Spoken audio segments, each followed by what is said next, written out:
د محرم په میاشت کې یو خاص طبقه داسې ده چې هغه د شهادت او د تذکری لپاره د مجالسو انعقاد کوي، جلسې جوړې کی، مجلسونه ولګوي او په دې کې بیا ډېر غلط خرافات کوي، ماتم کوي، نوحه کوي، په زوټه ژاړي او داسې خپل ګریوان سری کوي، خپل مخ وهي.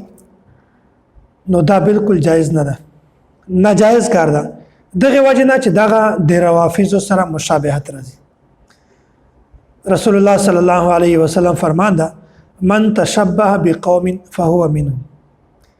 کوم یو کس چې د چا سره مشابهت اختیار کړي، د یو قوم سره مشابهت اختیار کړي، دغه سړی ولاړای د دغه سړی حشر د باندې دغه قوم سره وي. دا یو خبره په ذهن کې نه وای چې مشابهت څه ته وایي. ځینې خلک دا وایي چې یو کار کفار کوي هغه کار به موږ نه کوو ځکه چې د کفارو سره مشابهت نه، بلکې کوم یو کار چې د کفارو شعار جوړ شي، د کفارو پیژندګلوي پہچان جوړ شي، داسې کار نه موږ تاسو ځان بچ کوو ځکه چې هغه به د دې سره مشابهت راځي. یو مثال درکوم چې سپینې کپڑے اچول د دغه رسول الله صلی الله علیه وسلم ډیر زیات فضیلت بیان کړی او که یو کس داسې وي چې هغه سپینه کپڑه نه واچوي، سپینې کپڑې نه بغیر بل رنګ استعمالوي، نو شریعت دا سړی کله هم نه منې کوي. شریعت دا نه وایي چې دا سړی د بل رنګ کپڑې نه اغوندي، پابندي نه پې لګوي. نو که یوه خاص طبقه داسې وي چې هغه په خاص ورځو کې په خاص وخت کې یوه توره کپړه اچوي او بل سړی په هغه علاقه کې موجود وي، بیا د کس ته پکار ده چې هغه توره کپړه نه واچوي. هغه دپاره توره کپړې اچول صحیح نه دي ځکه چې خلک به وایي چې دغه کس تعلق د دغه طبقې سره ده. هغه کپړه په هغه ورځو کې په هغه وخت کې د یغه قوم د یغه خلکو شعار جوړ شي،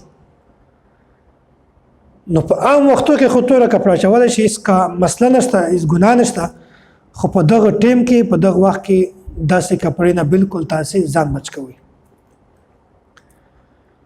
نو یو دا د داسې قوم سره د کفار سره مشابهت، رسول الله صلی الله علیه وسلم د داسې مشابهت نه موږ تاسې ټول اصرار کړي یو.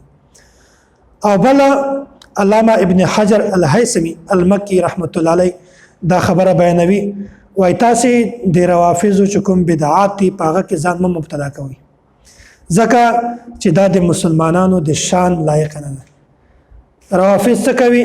هغه په د یوه سړي په غم باندې په زوټه ژاړي، داسې طریقه باندې ژاړي چې هغه مخ په څاپېړو باندې وایي، هغه خپل ګریوان سیري کوي او کفریه کلمات استعمالوي چې دا څوک ته چې دا کس یې رانه مړ کړو. په غم باندې دومره د حد نه تجاوز وکړي او داسې نوحه کوي او ماتم کوي، نو دا د روافضو کار ده. نو دا بزرګ فرمایي چې دا د مسلمانانو د شان لایق نه ده. وایي که چېرته د دغو شیانو گنجایش وای بیا د دغه زیات مستحق رسول الله صلی الله علیه وسلم ذات. رسول الله صلی الله علیه وسلم چې کله شهید شو دغه دنیا نه ولاړ، بیا صحابه کرامو کله هم ماتم نه ده کړی، صحابه کرامو کله هم خپل ګریوانونه نه دي پرې کړي، صحابه کرامو کله هم په خپلو څاپېړو باندې مخونه نه دي والي، صحابه کرامو کله هم کفریات کلمات نه دي استعمال کړي.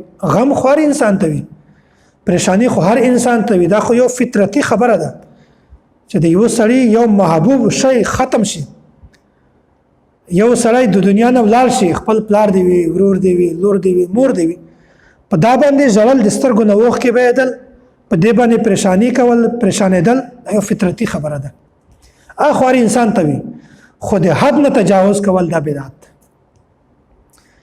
نو موږ تاسو ته پکار ده چې د داسې مجالسو نه موږ تاسې پرهیز وکړو.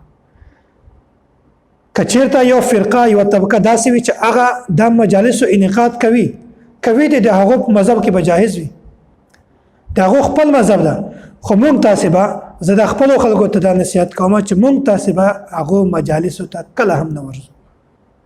هسې ځان په کفر کې مبتلا کوئ، هسې ځان په بدعاتو کې مبتلا کوئ، په شرک کې مبتلا کوئ، د اسلام خو بالکل هلته نوم هم نشته.